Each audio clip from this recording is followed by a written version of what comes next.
오늘은 새세명 전도축제가 열리는 참 좋은 날입니다. 우리 대치동교회 예배자로 나오신 여러분들을 주님의 이름으로 환영하고 축복합니다.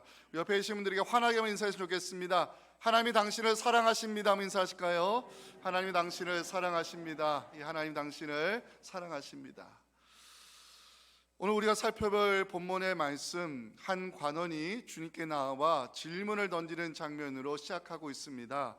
18절 보시면 어떤 관리가 물어 이르되 선한 선생님이여 내가 무엇을 하여야 영생을 얻으리이까? 내가 무엇을 하여야 영생을 얻으리이까? 이 주제로 시작된 이 대화는 마태, 마가, 누가복음서에 모두 기록될 정도로 구원에 관한 이 중요한 주제를 담고 있습니다. 예수께 나와 질문을 던지는 관리는 누구일까요? 관리란 단어를 찾아보니까 헬라어로 이 지도자라는 뜻을 가지고 있는데, 주님께 나와 질문을 던지는 관리는 이 사회적 지도층에 속한 유대의 관리라고 말할 수 있습니다. 또한 이 사람은 젊은 사람이었고요, 또 많은 재산이 있었습니다. 마태복음 19장 22절은 그 관리를 청년으로 표현하고 있고 재물이 많았다고 기록하고 있습니다. 또한 이 사람 율법을 지키는데도 열심이었던 사람임을 오늘 20절, 21절에서 보여주고 있습니다. 내가 계명을 안 하니 간음하지 말라, 살인하지 말라, 도둑질하지 말라, 거짓 증언하지 말라, 내 부모를 공경하라 하였느니라. 여짜오되 이것은 내가 어려서부터 다 지켰나이다. 주님께 나와 질문을 던지는 이 유대 관리, 젊은 사람이었고요, 재물이 많았으며 사회적 지도층에 속한 엘리트였다고 말할 수 있습니다. 재물, 명예, 직분 모든 면에서 가진 것이 많아 부족한 것이 없어 보이는데 왜 예수님이 나와 질문을 던지는 것일까? 영적인 갈급함을 가지고 있었기 때문입니다. 18절 마지막에 나오는 질문, 부자 청년이 아직까지 해결하지 못한 영적 갈증이 무엇인가를 보여주고 있습니다. 내가 무엇을 하여야 영생을 얻으리까? 마가복음 10장 17절 자료를 보면 부자 청년이 나왔을 때 달려와서 주님 앞에 무릎을 꿇었다고 생생하게 기록하고 있습니다. 한 사람이 달려와서 꿇어앉아 묻자오되 선한 선생님이여 내가 무엇을 하여야 영생을 얻으리까? 부자 청년, 사회적 지도층에 있는 이 성공자가 왜 예수님에게 달려와 무릎을 꿇는 것일까요? 자신이 가진 무엇으로도 해결할 수 없는 영적 갈급함 때문이요, 무엇으로도 채워지지 않는 공허함을 안고 있었기 때문입니다. 주님은 그 청년에게 내게 아직도 한 가지 부족한 것이 있다 말씀하시면서 네가 가진 모든 것을 팔아 가난한 자들에게 나눠주고 나를 따르라 말씀했습니다. 우리 22절은 오늘 중요한 말씀입니다. 함께 읽어봅니다. 예수께서 이 말을 들으시고 이르시되 내게 아직도 한 가지 부족한 것이 있으니 내게 있는 것을 다 팔아 가난한 자들에게 나눠주라. 그리하면 하늘에서 내게 보화가 있으리라. 그리고 와서 나를 따르라 하시니. 자, 내가 가진 모든 것을 팔아 가난한 자에게 나눠주고 나를 따르라. 주의 말씀 앞에 이 청년이 어떻게 반응했을까요? 안타깝게도 재물에 대한 집착을 내려놓지 못하고 돌아섰다고, 근심하며 돌아섰다고 23절은 기록하고 있습니다. 그 사람이 큰 부자이므로 이 말씀을 듣고 심히 근심하며 돌아갔습니다. 이 설교를 준비하면서 질문을 던져봤습니다. 어떻게 하면 영생의 축복을 누릴 수 있을까? 어떻게 하면 죄인된 사람이 구원의 길에 이룰 수 있을까? 오늘 우리에게 들려주시는 이 복음의 말씀을 열린 마음으로 함께 들으실 때 이 자리에 계신 여러분들에게 우리 하나님께서 구원의 문을 활짝 열어주시기를 주님의 이름으로 축원합니다. 우리 첫째 메시지 함께 읽어보겠습니다. 시작. 사람의 행위와 열심으로는 구원에 이를 수 없습니다. 자, 18절 관리가 주님에게 나와 던지는 질문을 다시 한번 보십시다. 내가 무엇을 하여야 영생을 얻으리까? 질문부터 잘못된 것임을 알 수 있습니다. 구원받은 자에게 주어지는 영생의 축복은요, 사람이 무엇을 해서 얻어지는 것이 아닙니다. 부자 청년은 예수님을 만나기 전까지 영생은 사람이 무엇을 해서 얻는 것을 알고 나름대로 열심히 살아온 것 같습니다. 주님은 질문을 던지는 관리에게 이제 계명에 대한 말씀을 들려주십니다. 20절인데요. 내가 계명을 안 하니 간음하지 말라, 살인하지 말라, 도둑질하지 말라, 거짓 증언하지 말라, 내 부모를 공경하라 하였느니라. 주님께서 율법의 계명을 언급하시는 이유가 뭘까요? 죄성을 가진 인간은 하나님의 법을 온전히 지킬 수 없으며 사람의 행위로는 구원에 이를 수 없다는 진리를 알려주기 위함이었습니다. 그런데 부자 청년, 주님, 내가 이 모든 법을 어려서부터 다 지켜왔다고 21절에서 자신 있게 대답합니다. 내가 이것은 어려서부터 다 지켰나이다. 여기서 우리는 부자 청년이 무엇을 자랑하고 싶은지 대략 알 수 있습니다. 어려서부터 율법을 다 지켰다고 말할 때 부자 청년은 자신의 의로움을 내세우고 싶었던 것입니다. 내가 이만큼 열심으로 하나님의 법을 지켜왔는데, 내가 이만큼 의로운 길을 걸어왔는데 구원받을 자격이 충분하지 않습니까? 아마 이 질문을 던지고 싶었던 것 같아요. 율법을 지키기 위해 노력했고 율법의 행위로는 누구보다 뒤지지 않은 열심을 가지고 살아왔다는 거예요. 하지만 성경은 부자 청년이 가지고 있는 잘못된 구원관을 지적하고 있습니다. 구원은 사람의 행위를 통해서 이룰 수 없습니다. 구원은 사람의 종교적 열심으로 이루어지는 것이 아닙니다. 부자 청년이 율법을 다 지켰다고 자랑하는데 이게 정말 사실일까? 정확히 한번 짚어보겠습니다. 주님은 부자 청년이 가지고 있는 잘못된 구원관을 깨트리기 위해 22절 말씀을 선포하시는데 중요한 말씀이라 그랬죠. 한번 읽어봅니다. 시작. 예수께서 이 말을 들으시고 이르시되 내게 아직도 한 가지 부족한 것이 있으니 내게 있는 것을 다 팔아 가난한 자들에게 나눠주라. 그리하면 하늘에서 내게 보화가 있으리라. 그리고 와서 나를 따르라 말씀했습니다. 주님은 아직도 내게 한 가지 부족한 것이 있는데 내가 가진 것을 다 팔아 가난한 자들에게 나눠주고 나를 따르라 말씀했어요. 내가 가진 것을 내려놓고 나를 따를 수 있겠느냐? 주님 물으셨을 때 부자 청년은 어떻게 반응했을까요? 안타깝게도 부자 청년은요, 구원의 문턱을 넘지 못하고 돌아섰다고 23절에서 전해줍니다. 그 사람이 큰 부자이므로 이 말씀을 듣고도 심히 근심하며 돌아갔습니다. 주님께서 부자 청년에게 왜 네 재산을 팔아 가난한 자들에게 나눠주고 나를 따르라, 이 부담스러운 말씀을 주셨을까요? 부자 청년이 율법의 정신을 알지 못하고 종교적 열심을 가지고 지켜왔을 뿐임을 알려주기 위함이었습니다. 율법의 정신이라는 것이 있습니다. 마태복음 22장 37절부터 나오는데 제가 읽어 내려가겠습니다. 예수께서 이르시되 내 마음을 다하고 목숨을 다하고 뜻을 다하여 주 너의 하나님을 사랑하라 하셨으니 이것이 크고 첫째 되는 계명이요 둘째도 그와 같으니 내 이웃을 내 자신같이 사랑하라 하셨으니 이 두 계명이 온 율법과 선지자의 강령이니라. 아멘. 율법의 정신, 하나님 사랑과 이웃 사랑으로 요약할 수 있습니다.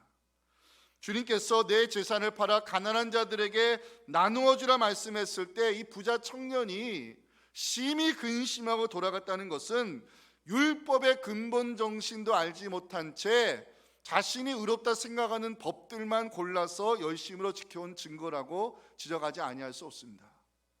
부자 청년 겉으로 보기에는요 모든 것을 갖추었습니다. 젊은 나이에 사회적 지도층에 속할 정도로 엘리트였고 재산이 많았으며 종교적으로는 율법을 나름대로 열심히 지켜왔습니다. 모든 것을 갖추었는데 왜 부자 청년은 주님에게 나와 영생에 관한 질문을 던지는 것일까? 모든 것을 가졌음에도 영적 공허함을 채울 수 없었고 율법을 열심히 지켜왔지만 구원의 길을 발견하지 못했기 때문입니다. 주님은 부자 청년에게 재물에 대한 집착을 내려놓고 나를 따르라 말씀했습니다. 주님께서 이 사람에게 모든 것을 내려놓고 나를 따르라 말씀하신 이유가 있습니다. 구원의 문턱을 넘어가기 위해서는 이 부자 청년 앞에 거치는 돌들이 많았기 때문입니다. 부자 청년이 주님에게 나와 영생에 관한 질문을 던졌다는 것은 이 영생에 관한 축복을 갈망했지만 이 부자 청년은 구원의 길을 아직 발견하지 못했던 것입니다. 부자 청년에게는 거치는 돌이 있었습니다. 그 중에 대표적인 돌은 바로 재물에 대한 집착이었습니다. 주님께서 재산을 팔아 가난한 자들에게 나눠주고 나를 따르라 말씀하심은 그 거치는 돌을 제거해 주기 위함이었습니다. 부자 청년, 구원의 문턱을 넘어가기 위해서는 이 재물에 대한 집착과 성공에 대한 욕심을 내려놓아야 했습니다.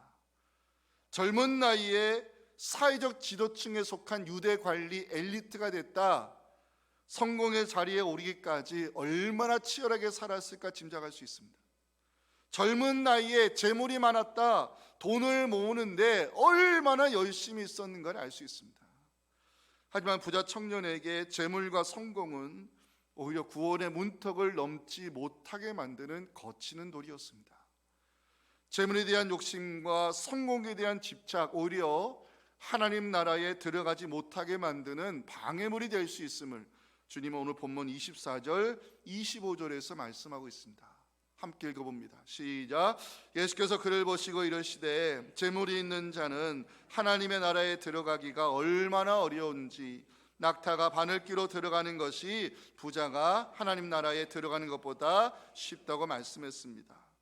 주님께서 부자 청년에게 재물을 나누어 주고 나를 따르라 말씀하시면 주님은 그 청년을 진짜 부자로 만들어주고 싶었던 것입니다. 그게 22절입니다.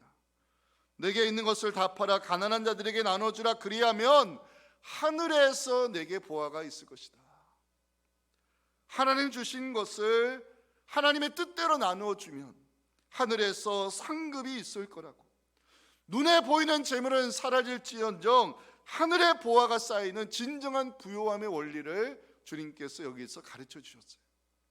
하지만 안타깝게도 이 부자 청년은 재물에 대한 집착이 너무 강해서 구원에 이르는 말씀을 들었음에도 불구하고 근심하며 돌아갔다고 성경은 말씀하고 있어요. 사랑하는 성도 여러분, 재물에 대한 욕심과 성공에 대한 집착은 하나님 나라를 들어가지 못하게 만드는 거치는 돌이 될 수 있는 것입니다. 재물, 성공, 명예, 오히려 구원의 문턱을 넘지 못하게 만드는 방해물이 될 수 있는 것입니다. 하나님은요, 우리가 진정한 부자가 되기를 원하십니다.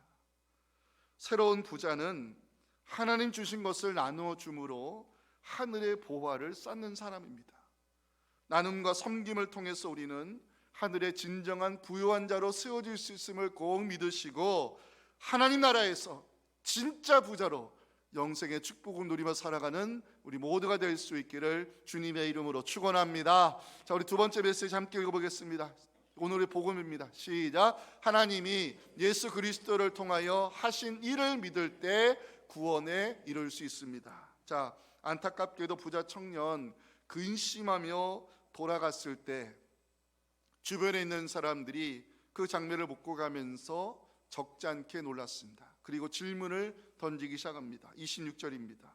듣는 자들이 이르되 그런즉 누가 구원을 얻을 수 있나이까? 나름대로 성공의 자리에 오른 부자 청년, 종교적 신념을 가지고 열심히 율법을 지켜온 유대 관리. 그런데 그 사람 영생의 말씀을 들었음에도 재물에 대한 집착을 내려놓지 못해서 구원의 문턱에서 돌아가 버렸습니다. 그리고 다시는 성경에 등장하지 못했습니다. 이 장면을 지켜본 사람들이요, 질문을 던지지 않을 수 없었습니다. 주님, 그러면 누가 구원을 얻을 수 있습니까? 이 질문에 주님은 복음을 선포하십니다. 27절입니다. 함께 읽어봅니다. 이르시되 무릇 사람이 할 수 없는 것을 하나님은 하실 수 있느니라. 사람이 할 수 없는 것, 뭘 의미할까요? 사람의 행위로는 구원에 이룰 수 없다는 말씀입니다. 사람이 가진 것으로는 영생을 소유할 수 없다는 말씀입니다. 사람의 종교적 신념과 열심으로는 하나님 나라에 들어갈 수 없다는 말씀을 주님 하고 있는 것입니다. 사람이 할 수 없는 것을 하나님은 하실 수 있다는 말씀, 뭘 의미합니까? 하나님이 우리의 구원을 위하여 예수 그리스도를 통하여 하신 일이 있다는 것입니다. 이것이 오늘 우리가 들어야 될 복음입니다.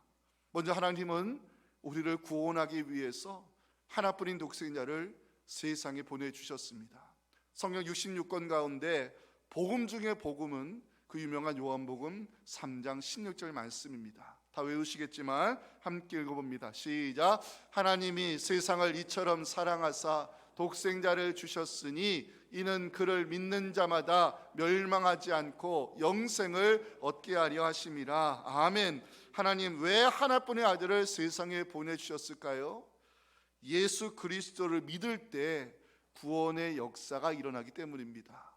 저는 오늘 이 복음의 설교를 준비하면서 왜 예수님을 믿어야 되는지 오늘 이 질문에 대한 답을 여러분들에게 들려드리며 이 복음을 함께 나누기 원합니다. 왜 우리는 예수님을 믿어야 될까? 첫 번째는 예수님에게는요 죄 사함의 권세가 있기 때문에 그렇습니다. 성경은 예수 그리스도에게 죄 사함의 권세가 있다고 분명히 말씀하고 있습니다. 마가복음 2장 5절과 10절 봐주실까요? 예수께서 그들의 믿음을 보시고 중풍병자에게 선포하십니다. 작은 자야 내 죄 사함을 받았느니라. 그 다음 말씀, 그러나 인자가 땅에서 죄를 사하는 권세가 있는 줄을 너희로 알게 하려 하노라. 예수 그리스도를 믿을 때 왜 우리에게 죄 사함의 은총이 올까요? 왜 예수님을 믿으면 죄 사함의 은총을 누릴 수 있을까? 잘 들으세요. 예수님을 믿으면 우리의 죄가 예수님에게 넘어가고 예수님의 의가 우리에게 넘어옵니다. 이것을 신학적인 용어로 전가, 임퓨테이션이라고 하는데, 전가라는 단어는 나의 허물과 죄를 다른 사람에게 덮어 씌우는 행위를 말합니다. 하나님은 우리의 죄와 허물을 예수님에게 덮어 씌우시고 예수님 믿는 우리를 의롭다 칭하여 주셨습니다. 이것이 로마서에서 말씀하는 이신칭의 원리입니다.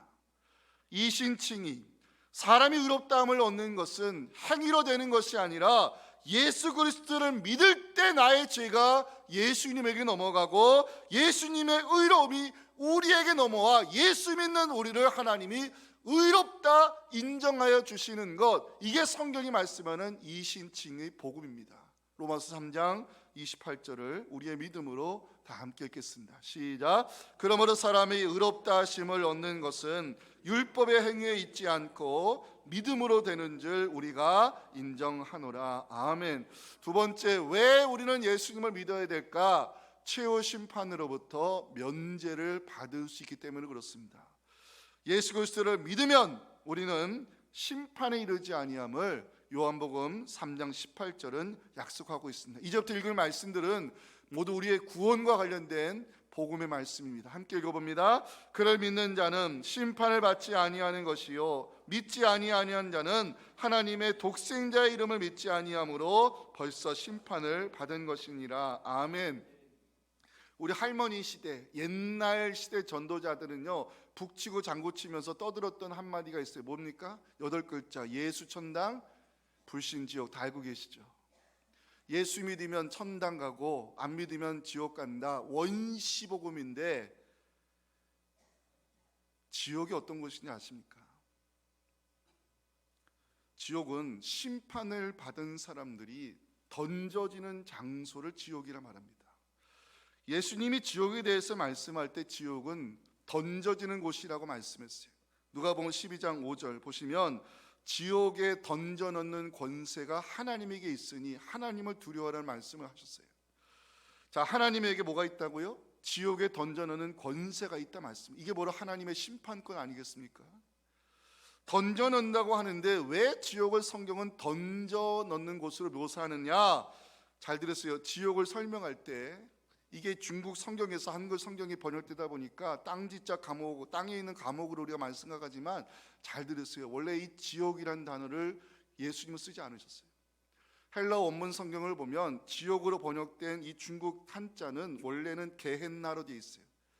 예수님이 쓰신 지옥에 대한 단어는 게헨나, 흰놈의 골짜기였어요. 그럼 지옥은 어떤 곳이냐? 흰놈의 골짜기에 던져지는 사람들이 가는 곳이에요. 이스라엘 사람들이 하나님을 등지고 몰렉이라는 우상을 숭배할 때 어린아이들을 불에 태워 그 향기를 몰렉이라는 신에게 올려드리는 인신제사를 바쳤어요. 그러면 사람이라는 시체를 태우면 뼈가 남겠죠. 그러면 그 타다 남은 이 사람의 이 몸의 쓰레기들을 던져버리는 것이 이게 흰놈의 골짜기예요. 그러면 예수님이 왜 지옥을 설명할 때 흰놈의 골짜기를 쓰셨을까요? 지옥은 쓰레기 같은 사람들이 던짐을 받는 것이고 영원한 사망에 이르는 곳이기 때문에 그렇습니다. 누가 영원한 사망에 던져질까? 답은 하나입니다. 예수 그리스도를 믿지 아니하는 사람들입니다.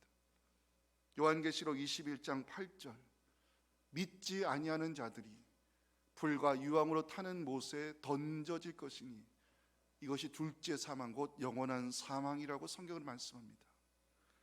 사랑하는 성도 여러분, 예수 천당 불신 지옥 원시 복음이지만 우리가 믿어야 될 진리입니다. 우리 자리에 계신 여러분들 모두 예수 그리스도를 믿음으로 하나님 나라에서 영생의 축복 누릴 수 있기를 간절히 소망합니다. 세 번째, 왜 우리는 예수님을 믿어야 되느냐? 예수님을 믿는 사람들만이 하나님의 자녀로 거듭날 수 있기 때문입니다. 복음서에 보면 부자 청년같이 주님에게 나와 중요한 질문을 던지는 사람이 있었어요. 니고데모가 그 사람인데, 예수님과 부자 청년의 대화 주제가 영생이었다면, 이터널 라이프, 영생이었다면 니고데모와 주님과의 대화의 주제는 본어게인, 거듭남에 대한 대화를 나눴어요. 자, 요한복음 3장 3절부터 예수님과 니고데모의 거듭남에 대한 대화를 한번 보시겠습니다. 예수께서 대답하여 이르시되 진실로 진실로 내게 이르노니 사람이 거듭나지 아니하면 하나님의 나라를 볼 수 없느니라. 니고데모가 이르되 사람이 늙으면 어떻게 날 수 있사옵나이까? 두 번째 모태에 들어갔다가 날 수 있사옵나이까? 예수께서 대답하시되 진실로 진실로 내게 이르노니 사람이 물과 성령으로 나지 아니하면 하나님의 나라에 들어갈 수 없느니라 말씀하셨습니다. 거듭남, 다시 태어난다는 의미겠죠. 예수님께서 말씀하시는 거듭남은 육신의 거듭남이 아니라 성령을 통한 영적인 거듭남을 의미합니다. 거듭남이 왜 중요한지 아십니까? 거듭나지 아니한 자는 하나님 나라에 들어갈 수 없기 때문입니다. 제가 여기서 마지막 질문을 던지겠습니다. 어떻게 하면 우리가 거듭날 수 있을까요? 어떻게 하면 우리가 하나님의 자녀로 다시 태어날 수 있을까요? 거듭남이라는 것은 하나님의 자녀로 다시 태어난 것을 의미하는데, 바로 성령 안에서 예수 그리스도를 믿는 자들이 하나님의 자녀로 다시 태어날 수 있습니다. 이게 성경이 말씀하는 거듭남입니다. 어떻게 하면 사람이 거듭날 수 있을까? 성령 안에서 예수 그리스도를 믿을 때 거듭날 수 있다는 이 진리를 믿으시기 바랍니다. 예수님을 믿을 때 우리는 성령 안에서 거듭나 하나님의 자녀가 되는 권세를 얻으며, 예수 그리스도를 믿을 때 우리는 성령의 인침을 받아 하나님의 자녀로 들어갈 자격을 얻게 됨을 요한복음 1장 12절은 복음을 선포하고 있습니다. 함께 읽어봅니다. 영접하는 자 곧 그 이름을 믿는 자들에게는 하나님의 자녀가 되는 권세를 주셨다고 성경에 말씀합니다. 아마 이 말씀 듣는 여러분들 가운데에 혹시 마음속에 질문을 던지는 분이 있을지 모르겠습니다. 목사님, 그러면 내가 어떻게 거듭날 수 있습니까? 물어보신다면 저는 베드로전서 1장 23절로 답을 드리고 있습니다. 함께 읽어봅니다. 너희가 거듭난 것은 썩어질 씨로 된 것이 아니요 썩지 아니할 씨로 된 것이니 살아있고 항상 있는 하나님의 말씀으로 되었느니라. 아멘. 거듭남의 역사는 하나님의 말씀을 이룰 때 일어나는, 하나님의 말씀을 믿을 때 일어나는 성령의 역사입니다. 여러분들, 하나님께서 우리의 구원을 위하여 예수 그리스도에 하신 일이 있다고 성경이 말씀합니다. 그 일이 뭡니까? 예수님의 십자가 죽음과 부활하심입니다. 근데 우리는 2000년 전으로 돌아갈 수 없습니다. 우리는 유대인들을 만나본 적도 없고 예루살렘에 가본 적도 없습니다. 아마 대부분이 그럴 것입니다. 어떻게 하나님이 예수 그리스도의 십자가 죽음과 부활을 통하여 우리의 구원을 위해 하신 일을 믿을 수 있습니까? 바로 성령을 통해 기록된 하나님의 말씀을 믿을 때 그 거듭남의 역사가 가능하다고 성경은 우리에게 답을 제시하고 있습니다. 오늘 이 말씀을 여러분들에게 좀 들려드리기 위해 우리 대치동 교회는 몇 달 전부터 스세명 축제를 기도하며 준비했습니다. 이 자리에 계신 여러분들 모두 2000년 전 예수님의 십자가 부활이 나의 구원을 위해 하나님이 하신 일임을 믿으시고 그 예수 그리스도를 영접하셔서 하나님의 자녀로서 하나님 나라에 들어가 영원한 생명의 축복을 누리며 살아가는 우리 모두가 될 수 있기를 주님의 이름으로 축복합니다. 이 시간 잠깐 눈 감고 기도하실 때 저의 기도를 한번 따라하시면 감사드리겠습니다. 하나님 아버지, 감사를 드립니다. 아무 자격 없는 저희들을 예배의 자리로 인도하셔서 구원의 복음을 듣게 하심에 감사드립니다. 이 시간 마음문 열어 예수 그리스도가 나의 구원을 위하여 십자가에 죽으시고 부활하셨음을 믿음으로 고백합니다. 성령의 역사로 거듭나게 하시고 나의 이름을 생명책에 기록하여 주시며 거듭난 하나님의 자녀로서 예배자의 삶을 이어가게 하여 주옵소서. 우리의 유일한 구원이요 생명이신 예수님의 이름으로 기도하옵나이다. 아멘. 이제는 우리를 예배자로 세우기 위해 이 땅에 오셔서 모든 것을 쏟아주신 우리 구주 예수님의 은혜와 우리의 발걸음을 구원의 길로 인도하시는 하나님 아버지의 크신 사랑과 성령의 역사가 오늘 주의 종을 통해 들려주신 이 복음이 나를 생명의 길로 인도하는 귀한 말씀임을 믿고 이제 예수 그리스도를 나의 구원으로 고백하며 하나님 앞에 예배자의 삶을 살기를 다짐하는 이 자리에 함께한 모든 주의 백성들의 삶의 여정과 이들의 기도 제목 위에 지금부터 영원토록 함께 하시기를 간절히 축원하옵나이다. 아멘.